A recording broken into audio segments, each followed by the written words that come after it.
Me encanta la Navidad a mí, no sé qué piensan ustedes, pero es uno de los meses que la verdad disfruto. En mi país siempre disfrutábamos con una deliciosa comida, el panetón, no sé, aquí con ese nombre, no sé si lo conocemos, es un pan grande con chocolate, con juguetes. Eh, no sé, cada familia tiene una tradición de cómo festejar la Navidad, todo es alegría, regalos por aquí, adornamos la casa con arbolitos, con el nacimiento, y es algo bonito, es algo, una experiencia que uno disfruta. Personalmente me gusta la Navidad. Eh, Cuando llegué a Michigan, donde vive mi esposa, vi por primera vez caer nieve. Estaba como un niño ahí, sumamente encantado, y jugar con el frío, con la nieve. No me importaba el frío. Hicimos un muñeco de nieve, era como las películas. Ahora ya solo queda la zanahoria en el piso. Todo estupendo, ¿verdad? Es uno alegre. Pero también uno no deja de ver el otro panorama o el otro lado de angustia, de tristeza. No deja de ver, por otro lado, donde hay familias que están viviendo en quebranto. Tengo testimonios de esto, sobre que en plena Navidad la familia entra en discusión, pelea. Entonces se torna, en vez de ser un tiempo alegre, se vuelve desesperante, angustioso, de cualquier sea la situación que tú estés atravesando. Y cuando estamos hablando de cualquier sea la situación, estamos hablando de enfermedades. No estamos libres, las enfermedades no paran en diciembre, continúan. Separación de familias, familias rotas, matrimonios que están siendo quebrados. Y yo no sé por qué angustia estás pasando, ¿verdad? Yo no sé el tipo de angustia que estás pasando, pero el día de hoy vamos a hablar sobre angustia, pero que es transformado a esperanza. Y que solamente cambiar de angustia a esperanza, solo Cristo lo puede hacer. Y hoy recordamos Navidad, y un niño nos ha sido dado, y hace 2000 años podemos ver esto, que nació nuestro amado Jesucristo. Hoy podemos decir gloria, gloria, gloria. Hace unos días atrás, diversas fuentes, noticieros informaban sobre la liberación de personas que estaban presos en Siria. No sé si ustedes han escuchado esta noticia, pero básicamente ha sido un evento muy, muy fea, por así ponerle un nombre, porque podíamos ver literalmente a presos encerrados dentro de bodegas que parecían literalmente tumbas. En algunos casos estas tumbas tenían paredes de concreto y no tenían ni puertas ni ventanas, de manera que el preso no podía ver alguna luz alguna. Totalmente oscura. Defensa civil de Siria rompían las paredes de concreto para poder rescatar. Y si tú querías encontrar o salvar a un preso, si tú abrías un hoyo en el piso, lo más probable, de concreto, lo más probable es que tú puedas encontrar personas muertas por ser encerrado. Ahora, el por qué. Yo creo que sería bueno darnos ese tiempo de poder leer, ver, ¿verdad?, sobre este acontecimiento. Pero lo único que yo quiero sacar es hasta dónde el hombre puede llegar a lastimar a otra persona, y hasta dónde el hombre puede sufrir de manera catastrófica, angustia, encerrado dentro de este lugar. Algunos noticieros le llamaban a esta prisión matadero humano. Yo creo que como iglesia podemos tomarnos un tiempo para orar en sus casas por lo que está aconteciendo esto. Palabras no pueden describir lo horrorífico que es esto. pero solamente quiero enfatizar lo horrendo que puede llegar a sufrir el ser humano. Muchos cristianos podemos decir, gloria a Dios, somos libres del pecado, pero también los cristianos pasan angustia. Ya describí inicialmente, puede ser que tu matrimonio esté rota, sufres abandono, te sientes solo, la adicción. Uno puede entrar en ser adicto a diferentes cosas, pornografía, drogas, etcétera, enfermedades, muerte. Esto es lo que hizo el pecado a este mundo. Vamos a leer el día de hoy Isaías capítulo 9, versículo 6, que dice de esta manera. No sé si podríamos enfocar el versículo, pero nuestro tema de hoy va a ser la angustia, de la angustia a la esperanza. Dice Isaías capítulo 9, 6, porque un niño nos es nacido, un hijo nos ha sido dado, y la soberanía reposará sobre sus hombros, y se llamará su nombre admirable, consejero, Dios poderoso, Padre eterno, príncipe de paz. El día de hoy solo nos vamos a enfocar en admirable consejero. Solo nos vamos a enfocar admirable consejero. ¿Cuál es el contexto de Isaías? Literalmente Isaías es un profeta, pero no se describe cuál es la condición que está atravesando el pueblo de Israel. Estaban caminando con Dios, estaban caminando bajo la dependencia y guía de Dios, y de repente el pecado nos llevó a la oscuridad a tal punto de depender ya no de Dios, sino depender de nosotros mismos. Y cuando hicimos eso, o cuando hicieron ellos eso, se dieron cuenta que ya estaban en la oscuridad. Habían personas que básicamente lastimaban, vulneraban a otras personas, y literalmente Isaías hace mención de las viudas que eran abandonadas, huérfanos abandonados, que se asesinaban entre personas. Básicamente era un caos. En esta situación Isaías dice, oh pueblo, arrepiéntanse, vuelvan al Señor, porque hemos caído en pecado y Dios va a traer su juicio. Y es así como Isaías dice, va a haber juicio, va a caer la justicia del Señor, pero también va a traer esperanza en medio de nuestro pecado.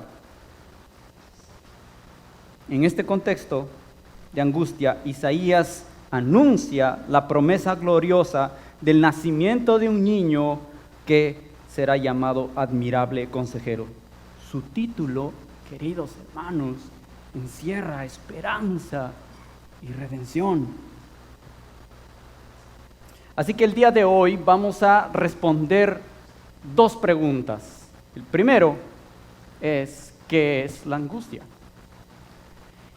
Y también vamos a responder, ¿hay esperanza en medio de la angustia? Dos preguntas, ¿qué es angustia? Y vamos a responder la segunda, ¿hay esperanza en medio de tu angustia? ¿Qué es la angustia? El significado, según la RAE, no se asuste, este término básicamente está definiendo la Real Academia Española, que es angustia, y es aflicción, ansiedad, congoja, temor, y los sinónimos pueden continuar.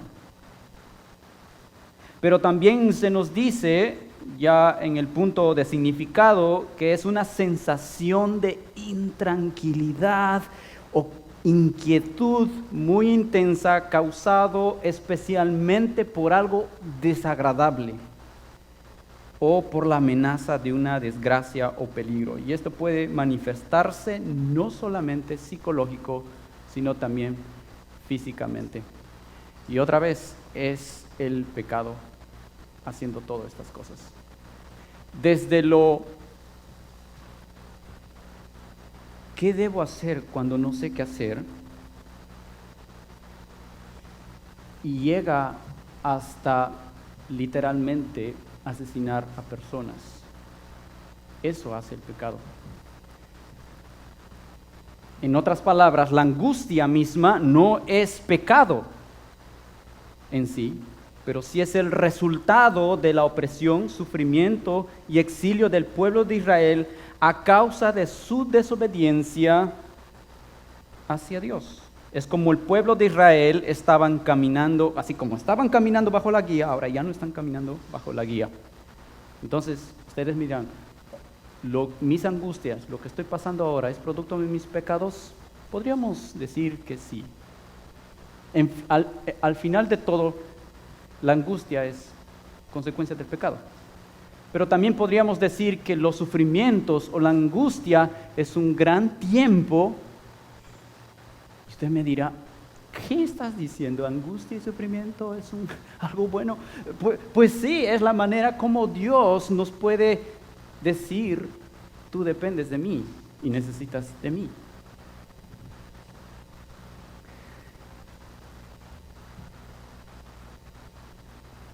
Muchas veces creemos que los cristianos no sufren angustia. Llegamos a la iglesia y dicen, no, los cristianos no pasan angustia. Somos cristianos, vivimos perfectamente, estamos libres del pecado, mi familia, tenemos una buena relación, en mi casa todo es felicidad y paz, y llevamos al bebé a la cama y no lloran los bebés, así que todo es paz en la casa. Así es como podríamos decir nosotros los cristianos. ¿Qué piensan ustedes? No, hermanos. Muchas veces los cristianos pensamos que no sufren, pero sí sufrimos angustia. Porque si no fuera así, las oficinas de los pastores estarían vacíos en busca de consejería, ¿verdad? No estaríamos hablando de consejería bíblica si no existiera el pecado. Pero no.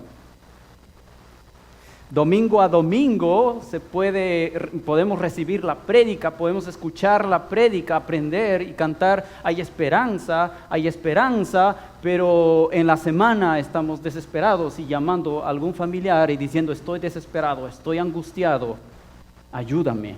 O podemos llamar al pastor, no tengo idea qué voy a hacer. Pastor, ayúdame porque estoy sufriendo violencia física, etcétera, etcétera y etcétera. Así que la angustia está tocando la puerta en cada momento. ¿Qué está pasando? Entonces, ¿qué es lo que está pasando con la angustia? No hemos dicho que no es pecado, pero es la consecuencia, el resultado de la opresión y el sufrimiento. Pero la opresión y el sufrimiento sí es el resultado de cometer pecado, en realidad. Vamos a ver Isaías capítulo 8 del versículo 19 y 22, donde vamos a poder o experimentar de dónde viene más o menos la angustia, cómo se produce la angustia, y podemos ver, si tenemos la diapositiva, en Isaías capítulo 8, del versículo 19 al 22. Mi versión es Nueva Versión de las Américas, NBLA, y si usted tiene en su Biblia otra versión, está bien. Yo lo voy a leer de esta manera. Y cuando les digan, ahí tenemos en la pantalla, si es diferente versión, pero ahí lo tengo algo generalizado. Y cuando les digan, consulten a los adivinos y a los espiritistas y que susurran y murmuran. Eso dicen el pueblo de Dios, pero también una parte, un grupo digan, ¿no debe un pueblo consultar a su Dios? ¿Acaso consultará a los muertos por los vivos? A la ley y al testimonio. Si ellos no hablan conforme a esta palabra, es porque no hay para ellos amanecer. Preste atención aquí. Y pasarán por la tierra oprimidos y hambrientos, y sucederá que cuando tengan hambre, se enojarán, maldecirán a su rey y a su Dios, volviendo hacia arriba y volviendo hacia abajo.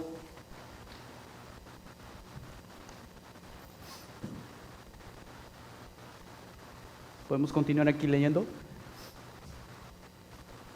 Después mirarán hacia la tierra y verán tribulación y tinieblas, lo sombrío de la angustia, y serán lanzados a la oscuridad. ¿Qué quiere decir este versículo, o estos versículos? 1.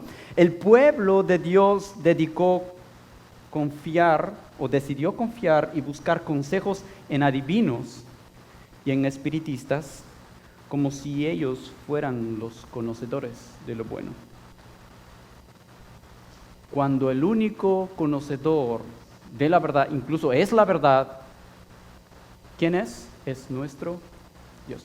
Pero decidió el pueblo de Israel consultar a los espiritistas, sabiendo que solamente a Dios podríamos confiar.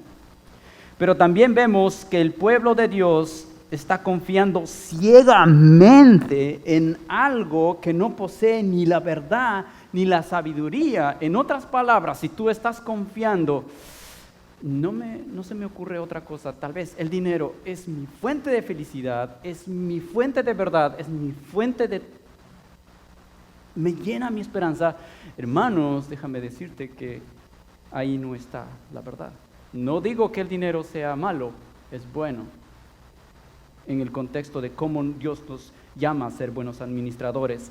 Y por último, estos versículos nos dicen que el pueblo de Dios, al bajar la cabeza, se dan cuenta que están caminando en oscuridad, sin rumbo, sin dirección. Más o menos, para hacerlo más claro, es como la adicción a las drogas. Es bueno al inicio, pero te está arrastrando hacia la oscuridad y no sabes cómo salir de allí. Entonces, ¿los cristianos sufren? ¿Pasamos angustia?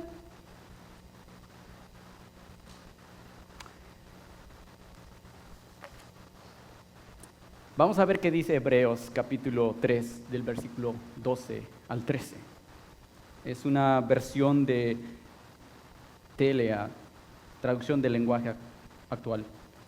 Cuidado, hermanos, no piensen en lo malo, ni dejen de confiar en el Dios que vive para siempre, para que no se aparten de Él. Al contrario, mientras aún queda tiempo, cada uno debe animar al otro y seguir confiando.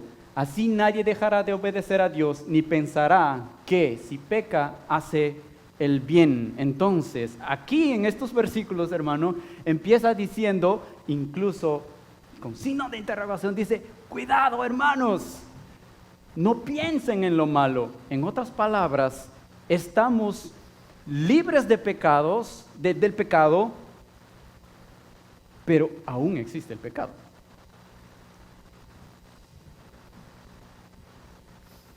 En un grupo de discipulado que que teníamos allá los hombres, ahí en Guatemala, uno de los hermanos en la reunión se puso vulnerable y dijo: hermano, tengo que confesar, mi esposa me descubrió viendo, lo voy a decir, pornografía, por el cuidado de los niños, ¿verdad? Mi esposa me descubrió y pues ella siente culpa, ella tiene vergüenza, ella se siente frustrada. ¿Cómo no se va a sentir frustrada y culpable si hemos sido arrastrados a esto? Y aquí es donde no solo la esposa sale herida, sino también el esposo, porque el matrimonio se está rompiendo. O sea que el resultado final es siempre la angustia, porque probablemente puede ir el matrimonio hacia el divorcio. Estaba leyendo un libro hace poco, el 50% de matrimonios terminan en divorcio. Ahora, perdónenme, no les puedo dar el fuente, pero lo leí ahí. Pero es preocupante. Pero a pesar de eso, hermanos, y esta parte es hermoso, es que el niño Jesús, nuestro Dios con nosotros, vino a este mundo y tiene que hablar mucho a tu angustia. Y tú tienes que prestar y escuchar este punto, prestar atención y escuchar a este punto. Dios, hecho hombre, tiene mucho que hablar a tu angustia.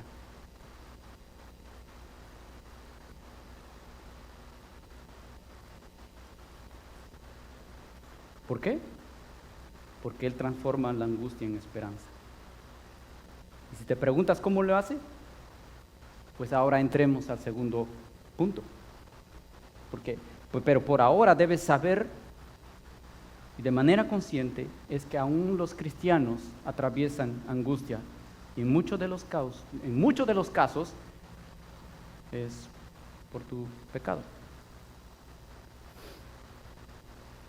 Entonces, ¿hay esperanza en medio de tu angustia? Hemos visto que es horrible el tema de angustia.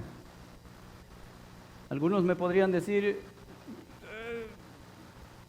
sí, hermanos, ¿hay esperanza en Cristo? Sí, todos decimos. De la boca hacia afuera es bonito, pero cuando tú estás atravesando la angustia es difícil físicamente decir sí, porque es horrible pasar la angustia. Tal vez el día de hoy puedes decir no, para aquí, por afuera sí, de la boca hacia afuera, pero tú puedes decir no, me siento roto, hermano. Yo he intentado de todo, pero no. Si has intentado por tus propios, la persona puede decir, yo he intentado hacer por mis propias fuerzas, yo he puesto todo mi esfuerzo, pero ya perdí la esperanza, ¿no?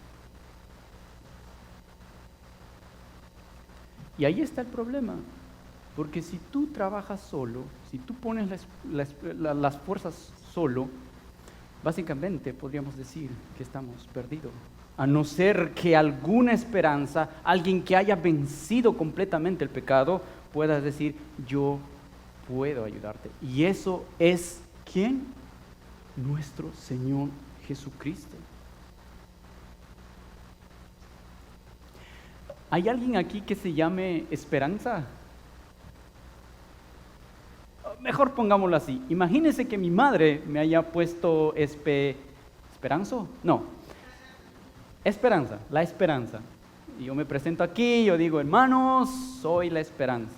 Y alguien de ustedes me dirá, alguien que esté en angustia me dirá, hermano, ¿cuánto me gustaría que fueras la esperanza? Esperanza no eres. Tal vez la desesperanza. Y están en lo correcto.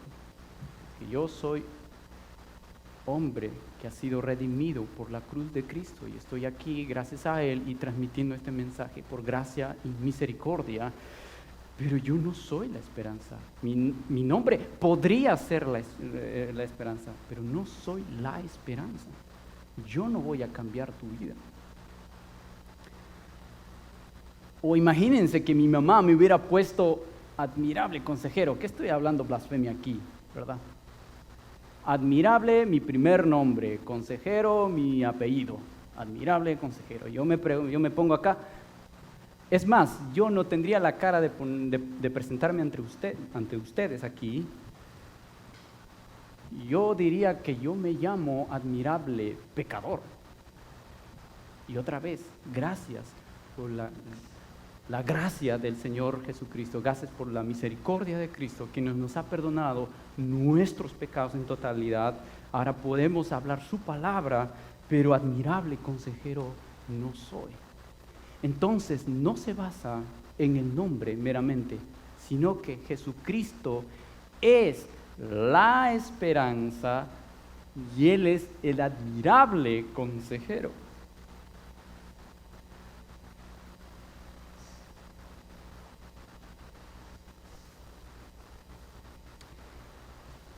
Admirable consejero, así es nuestro Señor. Él no tiene consejeros, nadie le aconseja, Él tiene toda la sabiduría de manera eterna.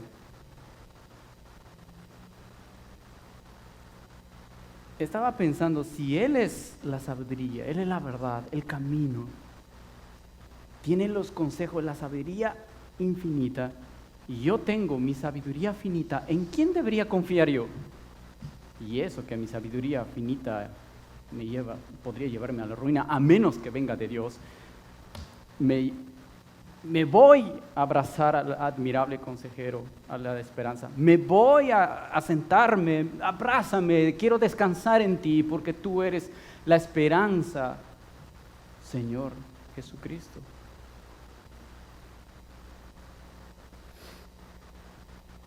Así que de esta manera hablemos un poquito de la esperanza.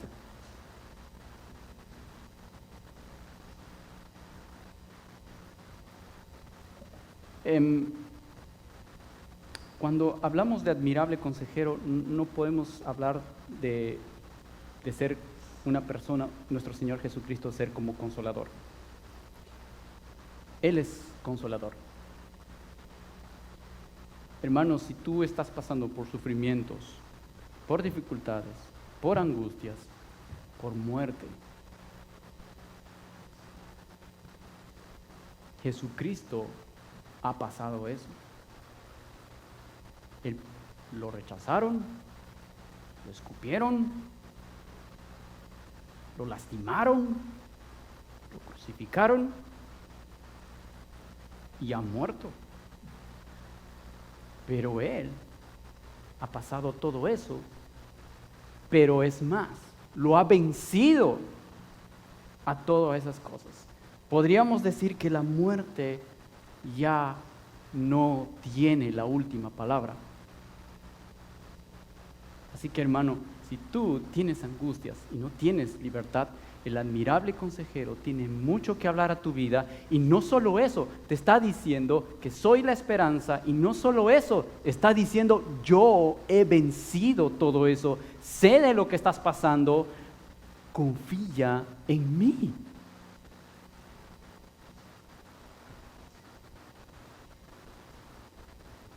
El admirable consejero también practicó sus consejos en absoluta perfección y te capacita para obedecer a Cristo.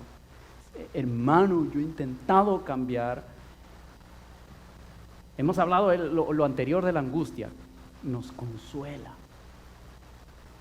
Pero ahora estamos diciendo que el consejero vivió la vida a perfección, pero ahora necesitamos como hacer tu voluntad, Señor, pero cada vez que hago tu voluntad, me caigo.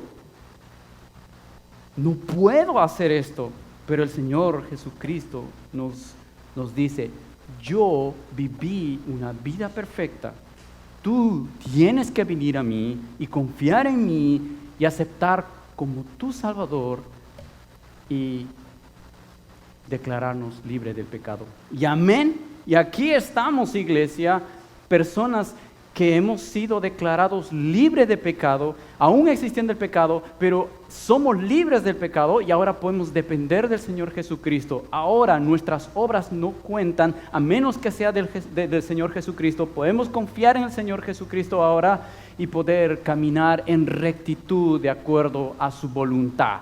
Lo opuesto de rectitud sería pecado, y el pecado nos lleva, como resultado final, es la angustia.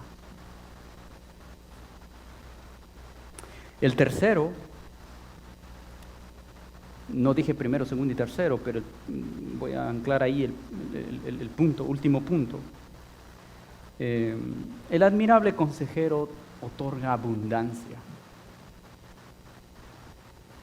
En Juan 10:10, perdón, dice de esta manera: el ladrón solo viene a robar y matar y destruir. Yo he venido para que tengan vida y para que la tengan en abundancia. En el contexto de Juan 10:10 nos enseña que el ladrón viene a ser los falsos maestros o cualquier otro influencia contraria a la verdad. Pero ya sea falsos maestros o cualquier otra influencia, entraría a la verdad. Esto es curioso, porque si bien es cierto, el pecado nos lleva no solo a desobedecer al Señor, nos aniquila, rompe toda conexión con nuestro Señor. Pero el Señor Jesucristo dice: no, yo doy vida en abundancia, porque soy la persona el que te puede dar paz, gozo. Y al hablar de gozo, me refiero es que si aún actualmente estás pasando por una terrible consecuencia, Dios puede sanar eso, puede transformarlo, y gloria a eso. Pero también personas han vivido con una enfermedad de todo año, de muchos años, pero aún esa persona puede decir: tengo gozo en el Señor Jesucristo. Si no quiere sanarme hoy, sé conscientemente que Él vendrá en el futuro a redimir toda esta maldad y estaré con mi Señor para siempre y en la eternidad, y diciendo: gloria, gloria a su nombre, santo, santo es su nombre. En otras palabras, la vida abundancia no solamente se limita a bienes materiales, por supuesto que son buenos, sino también te está diciendo que Jesús abunda, Él otorga abundancia, es porque Él mismo en persona es suficiente.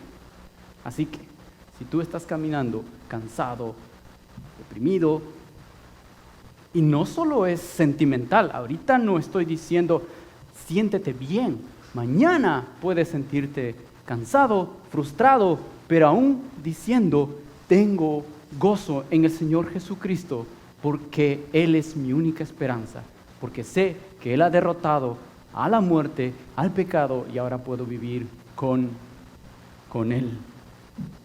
Buenas noticias, hermanos. Aún sin merecerlo, Cristo voluntariamente se entregó a nosotros. Y ahora tenemos aquí un pesebre que era como recipiente de alimento para los animales. Pero Isaías estaba anunciando y diciendo: vendrá un rey poderoso que viene a dar libertad, dar gozo y sobre todo llevarnos con Dios. Él es el Rey, Dios hecho hombre, entregándose a sí mismo. ¿Y saben dónde nació? En un pesebre. Ese mismo Dios nos está diciendo: yo he vencido a tu angustia. Él no vino en una cama de oro, Él no vino y no nació en un gran castillo, nació ahí. Para que un niño abandonado no pueda decir estoy solo, sino pueda decir Cristo vino y es rey y nació en un pesebre, y ahora puedo decir Él sufrió lo que yo sufro y Él puede consolarme.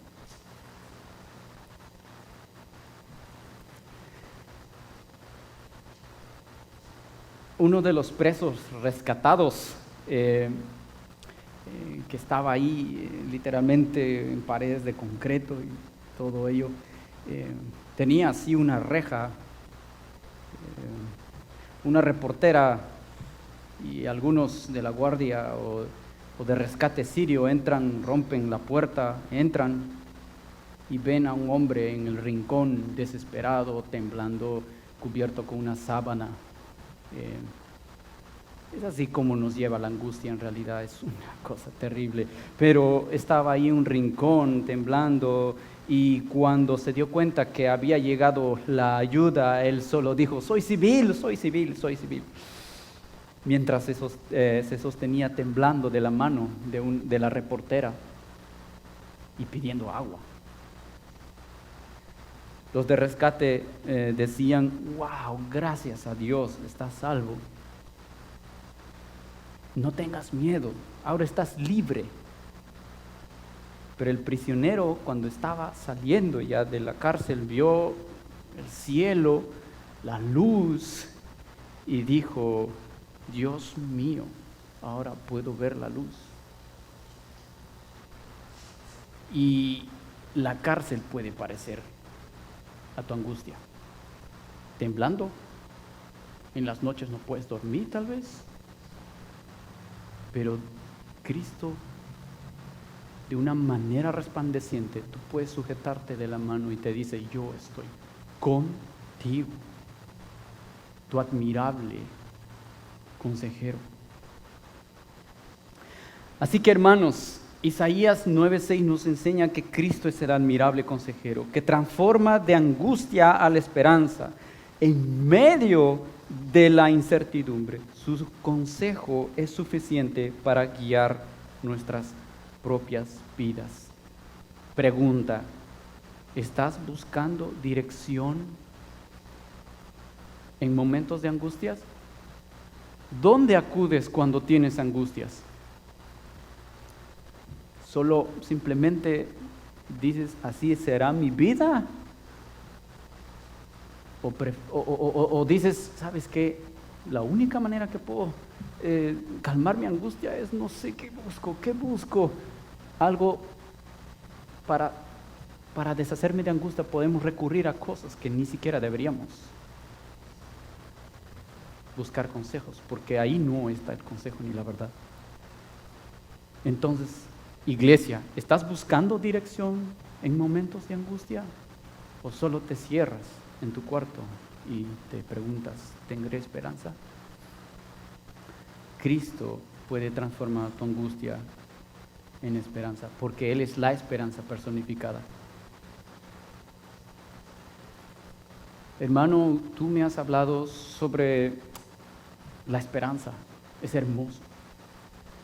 Pero ¿cómo puedo vivir mi día a día de manera práctica y responder y ser beneficiado de la esperanza de Cristo? Hermanos, todos aquí hemos recibido la gracia.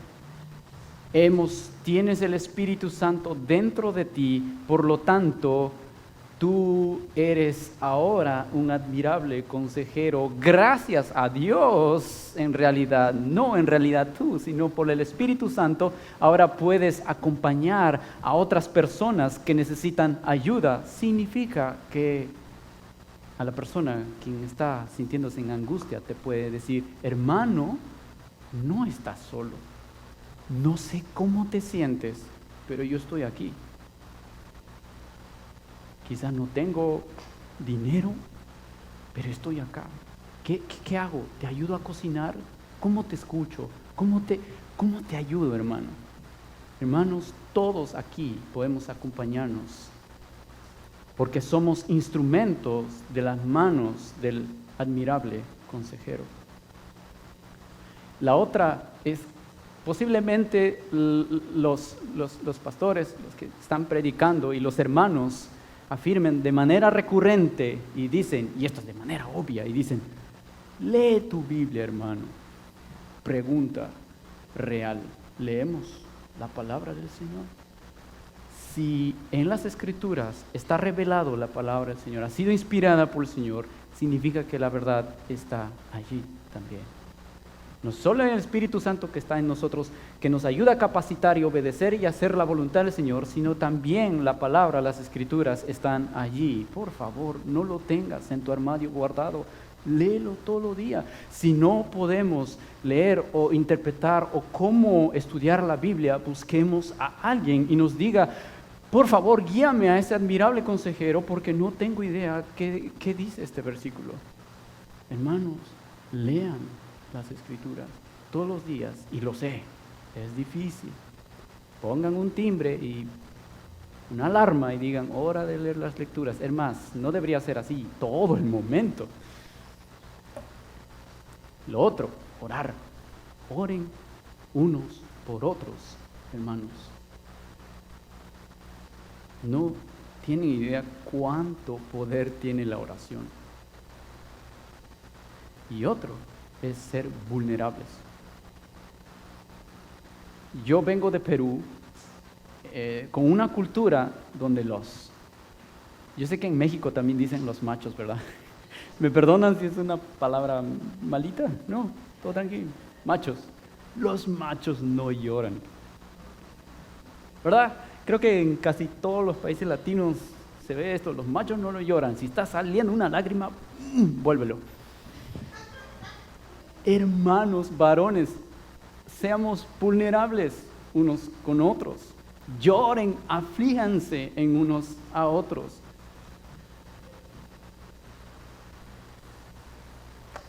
El otro hermano, cuando llora alguien, no sé cómo calmarlo. Solo dale tu hombro y ya. Para quienes no conocen aún en Cristo, hermano, amigo, el Señor Jesucristo puede transformar tu angustia en esperanza. Solo cree en Él, porque Él puede rescatarte de tu angustia. Tal vez no sea hoy, ni mañana, ni esta semana, pero sí nos dice algo bien claro. Cosa que sí lo puede hacer mañana, pero nos dice algo Jesucristo. Yo he roto, he aniquilado el pecado y la muerte. La muerte no es el fin.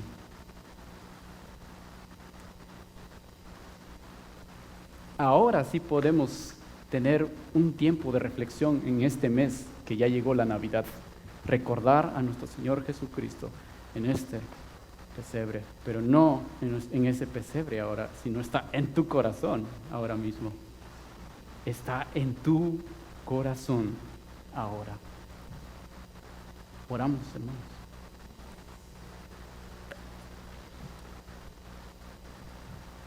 Bendito Señor, oh Padre. No hay palabra que puede describir de las cosas que tú has hecho, Señor.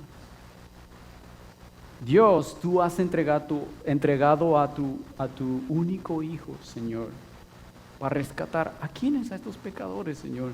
Pero al fin podemos decir gloria a tu nombre, Señor, porque hemos sido rescatados, Señor Padre. Y sabemos ahora que la angustia no es el fin, la muerte no es el fin, somos libres en pecado. Ahora podemos cantar y adorarte, decir esperanza, eres la esperanza, Señor. Ahora podemos decir, oh, bendito seas, Señor, en las alturas. Ayúdanos, Padre, en momentos de angustia y de debilidad, Señor. Ayúdanos a recorrer a ti, a correr hacia ti, Padre Santo. Te agradecemos, Padre, por este hermoso momento que tú nos has regalado, que es el Evangelio que transforma nuestra angustia en esperanza. En nombre de Cristo Jesús. Amén.